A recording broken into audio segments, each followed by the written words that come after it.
All right, second installment talking about the effects of all this, and I'm going to use myself as an example.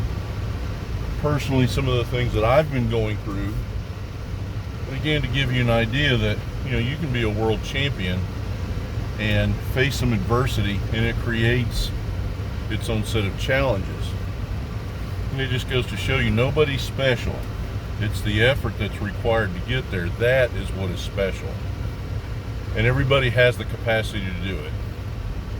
When I got back from South Africa, I will tell you that training cycle was really difficult for a myriad of reasons and a lot of different stresses. And for the sake of time, I won't go into each issue, but suffice to say, I was having to train different schedules because I was in equipment.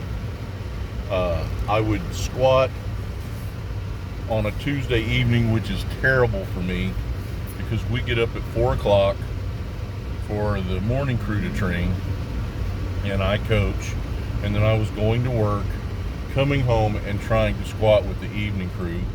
And many of them were inexperienced with equipment, and I was relying on their help.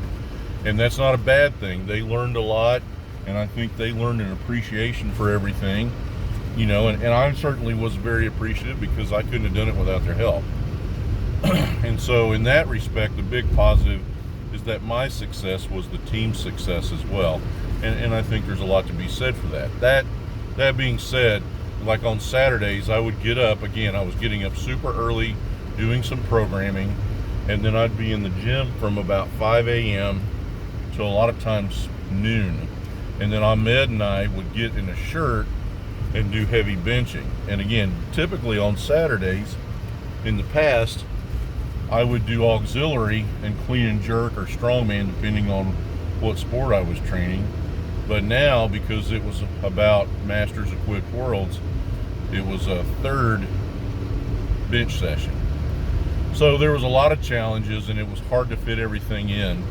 And then right before I left, I was always leaving my shirt and my squat suit on my, there's a bench that was in front of the power rack that I used, and that's where I left everything. And I was like, I'll leave it here, and when I'm done benching Saturday, I'll wash it, I'll pack it, and I'll be ready to go. So I get done with the bench session, and I go to pick up the squat suit. It's gone. So long story short, I fly off to South Africa. I don't have a suit, and the guys from Titan made one and overnighted it to Dale McLaren, a friend of mine and a team member, and they brought it with them on the flight over the night before I competed. So I was in a squat suit I'd never been in. It was made to fit me. And long story short, I went 1 for 3 on the squat. I had to take my opener 3 times to get a lift in. Same thing happened to the bench press. Just the conditions, again, not making excuses. I mean, everybody else had to perform under those conditions.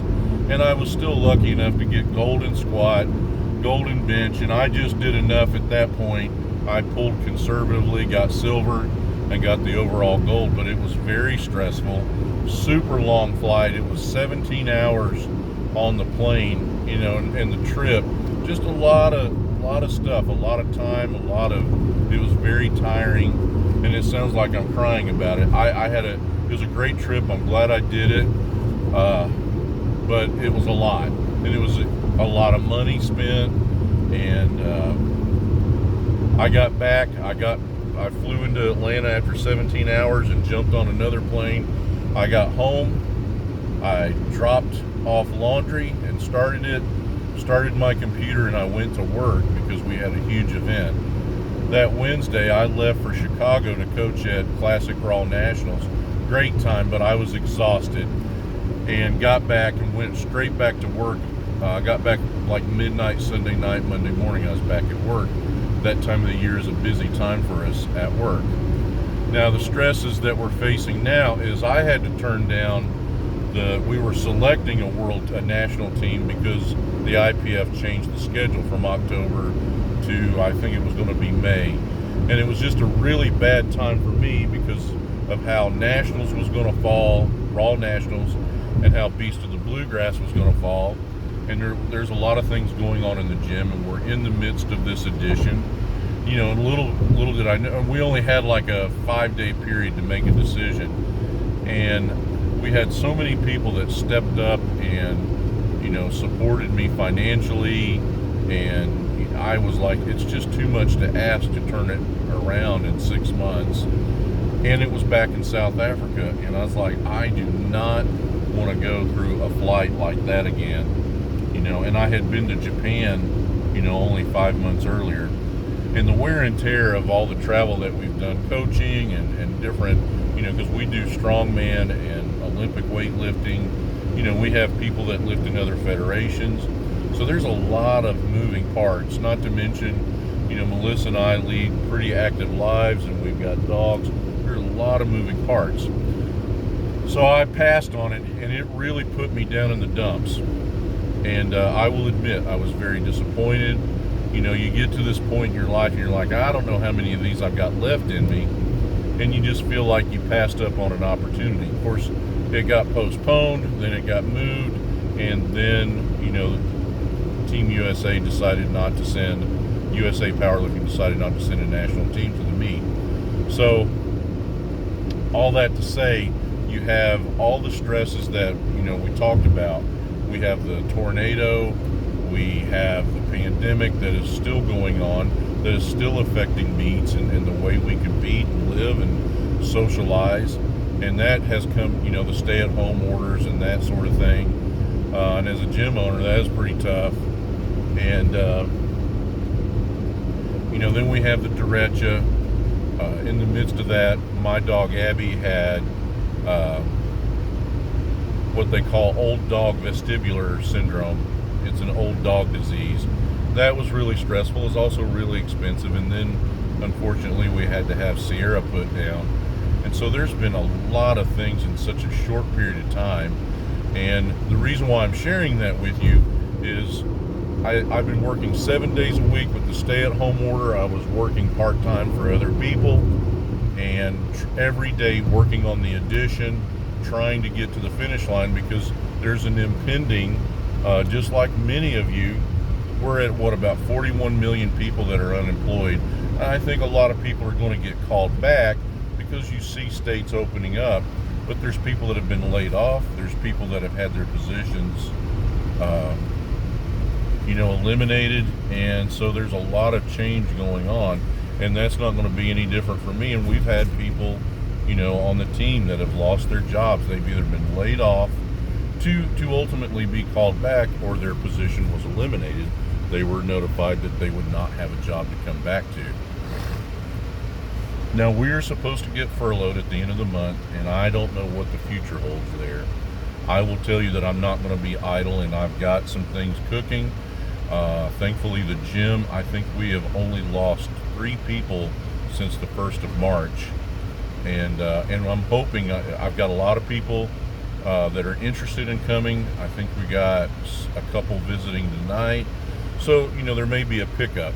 So I don't want to be any more long-winded than I am. But again, I want to reiterate, I'm going to have to start fresh. I during this pandemic, when we had to stay at home, and we were essential workers, but we were only working a few days a week, you know, to mitigate the chances of people getting sick. So I hurt my back early on. I wasn't able to deadlift. I wasn't able to squat. And when it got loose enough that I could deadlift and squat, I've been very slow, you know, to make sure that I'm okay, because I've still got to be able to work. I've been up and down a ladder basically every day for the last, well, probably 75 days, you know, getting stuff done. And so the recovery has been tough, and I've been very distracted by all of it. And to close, I'm gonna have to practice what I preach. It's never where you used to be, even as a world champion. It's where you are. I honestly needed the break from training because I had to pay attention to some of these things, and I had to recover from my back being injured.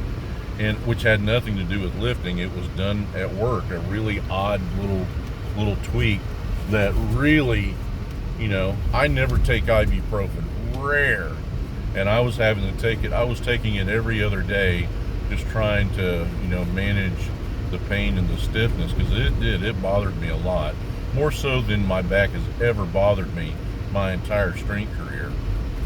So what I'm doing is I basically tested where I was and felt, hit a single that tested me, and I'm starting from there. And now what that means is you won't see me on a platform this year, and there's going to be a lot of that for a lot of people.